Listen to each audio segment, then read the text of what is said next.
Hello, my dear children. Welcome to Indus Valley Public School RAT e-learning classes of English.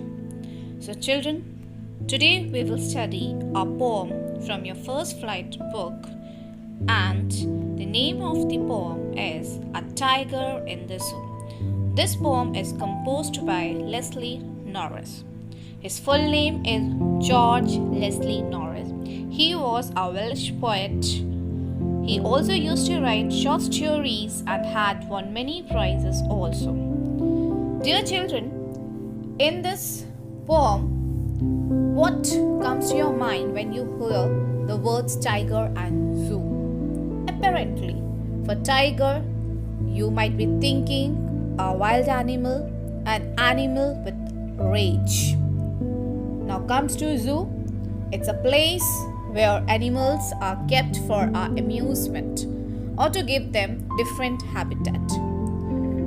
I'm sure many of you had already visited zoo, isn't it? So dear children, in this poem, we will learn about the contrast nature of a tiger in the zoo and in its natural habitat. We will come across freedom versus captivity, tamed versus wild, wilderness versus you can say a beauty, means a real beauty. Okay, so the most important thing that we are going to observe is freedom versus captivity. Okay, so here comes your poem. I'll just read for you and then I'll explain you. A tiger in the zoo. He starts in his vivid stripes, the few steps of his cage, on paths of velvet quiet in its quiet range. He should be lurking in shadow, sliding through long grass, near the water hole where plump deer pass. He should be snarling around houses at the jungle's edge, bearing his white fangs, his claws, terrorizing the village. But he's locked in a concrete cell, his strength behind bars, stalking the length of his cage, ignoring visitors. He hears the last voice at night, the patrolling cars, and stares with his brilliant eyes at the brilliant stars. Composed by Leslie Norris. So children, this is your poem. Now coming towards the explanation. So here we will see the explanation as well as the literary devices used in every stanza. So here comes the first stanza, that is, he starts in his vivid stripes. So here stripes means the tiger having yellow lines and all that way. Bright color. The few steps of his cage on pad of velvet quiet. Pad means paws of the tiger in his quiet rage. Rage here means anger. So children, in this poem they will see how poet has explained the agony and helplessness of a caged tiger in the zoo. His life would be different if he had been a free animal. So let's see the explanation. Here the poem begins with the description of a tiger's appearance and its movement in the cage. He is walking with the bright color stripes in his body. He is able to take very few steps inside the cage because of the limited area of the cage. His footstep is not audible. Why? Because they are very soft, as his paws are already compared with the softness of velvet. He is silently walking in anger because he is inside the cage and helpless. Okay, so now see the poetic devices used in this stanza. First, the rhyme scheme A, B, C, B. Why? A is stripe, cage is B, and rage. They are sounding similar, so B, B. White, stripes different, so different. Now personification. So you see first line, he stalks in his vivid stripe. So he is used for tiger and he is a person. It is used for person. So it is a personification. Metaphor. Why? Because tiger's paw is compared with the velvet. Enjambment is there in first two lines because there is no punctuation between one and two lines. Okay. Imagery, because poet is imagine a tiger inside the cage. Children, consonants means consonant sound, starts, hiss and strives. Similarly, assonance use of vowel sound I, like in, his, vivid, strive. So continuously you will find the sound of I. Then oxymoron. Here you will see two words. They are having different meanings. They are totally opposite, antonyms, and we are finding them together. Like quiet, rage. Quiet means silence, and rage means anger. So when these type of words are used together, then we find the poetic device oxymoron. Hope you have understood this stanza. Now moving toward the second stanza. He should be lurking in shadow, sliding through long grasses, near the water hole where plump deer passes. So now children, in this stanza, it is again an imaginary poem. So in this stanza, the poet imagined the life of tiger in the jungle, his real habitat. Here, he is described as a free animal. When he is in dark forest, he would have been in the shadow of the trees or hiding himself in the amid of long grass in order to wait for his prey. In this way, he would reach the water area where other animals would come to drink water. Meanwhile, a healthy deer would come to drink water, and the tiger would attack him, grab him, and have it as a meal for the day. This is what explained in the poem about the tiger when he is in his real habitat. So now children, coming to the poetic devices or literary devices, that is rhyme scheme. It's very clear. We have A, B, C, B. Enjambment again in the line number 1, 2 and next you will find in 3 and 4 because continuation of the line without punctuation mark. Then alliteration used in the sound P, like plump pass. So in this line you can go with the last line. So it's alliteration. Then imaginary whole poem is imagination because he is in the cage and now poet is imagining that tiger is in the jungle, so he is giving a imagination of that. Okay, hope you have understood this stanza also. Now moving towards the next stanza. He should be snarling around houses at the jungle's edge, baring his white fangs, his claws, terrorizing the village. Children, in the stanza again, he is a free animal. He would be growling or you can say roaring. He will be giving a roar sound at the edge of the jungle.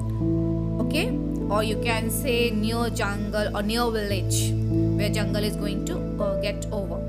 He would scare the villagers by showing his white sharp teeth, a long curved nail while moving at the edge of the forest. The children, in the stanza we will find a deep message that if the habitat of the tiger is destroyed, that means if jungle is going to destroy, if jungle is going to diminish, then it is a real threat to the humankind. How? Because if tiger is not having his habitat, then they will be vigorously coming out of the forest area towards the town or village for the food purpose. So again, it is a threat for humankind. Okay, so now moving towards the literary devices. Rhyme scheme A, B, C, B. Enjambment is used in line number 1, 2. Okay, because with no punctuation mark is used. Onomatopoeia, where sound is there. Okay, so snarling. So when you have some natural sound, no? So that is your onomatopoeia. Assonance again, use of vowel sound O and I. So whenever you have a vowel sound, it's assonance, and whenever you have a consonant sound, then it is consonance. Okay, so consonance is used where S sound is coming, his, fangs, his, claws. Okay, so it is consonance. Hope you have understood the literary devices. Okay, now moving to the next stanza. But he is locked in a concrete cell, his strength behind bars, stalking the length of his cage, ignoring visitor. So now, my dear children, here the poet comes to the real life of the tiger rather than imaginary life. So he is inside the cage. Who is inside the cage? The tiger. He is inside the cage. He is confined in the strong cell made of stone and other strong material like cement, iron. Okay, concrete cell means a cell or cage that is made up of cement and all, iron, all these kind of stuff. Okay, so now even though he is very ferocious, he is very you can powerful animal, but it is all its power is restricted behind the bar because he is inside the cage. He cannot show his power to anyone. Okay, so he just talk, that means he just can have a walk inside the cage, and he never gives any heed to the visitor. He always ignoring to the visitor. He is taking his own walk inside the cage. Okay, now coming to the literary devices. So again the rhyme scheme ABCB, personification in the line number 1. He is used for the tiger. Then assonance, use a vowel sound E like he, locked, concrete, cell. Consonant sound of S, his, strength and bar. Alliteration is used for behind bars. Okay. Now coming to the next stanza. He hears the last voice at night, the patrolling cars, and stares with his brilliant eyes at the brilliant stars. So now here the day ends, and in this stanza the poet explains that the tiger is not having peace. Full day he is being disturbed by the visitors, and now when they are returning back, he can hear their last moves also. And again in the night he is disturbed by the patrolling cars, that is the car of the police, which are used to guard at night. So he keeps staring at the stars with his shining eyes, as if he's asking the Almighty about his imprisonment, or want to divert himself from disturbing sounds of people, of cars and so on. Okay, so now coming to the literary device. Rhyme scheme ABCB. Then endowment again, line 3 continues to line 4 without any punctuation mark. Alliteration sound in H he hears. Assonant sound of I with his brilliant. Personification again, he is used for the tiger. So my dear children, I hope you have understood all the paragraphs, all the stanzas as well as the poetic or literary devices. Okay, now moving towards the conclusion. Now what is the conclusion we draw from the poem?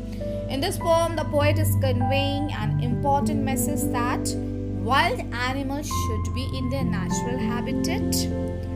The intention of the poet is to say that the animals famous for its fearlessness and freedom is confined and sad only due to human being. We human beings are responsible if an animal is sad. So no one likes to be trapped and caged. Obviously, we do not like restrictions, no? Similarly, these animals do not like. They cannot show, but we can show it. That is a difference. We all want to be free. So why the animals should be treated differently? After all, they are also a living being. Okay? So we have seen,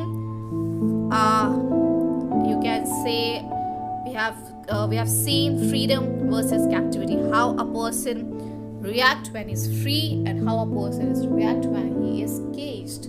So this is what we have seen in this poem. Hope you have understood.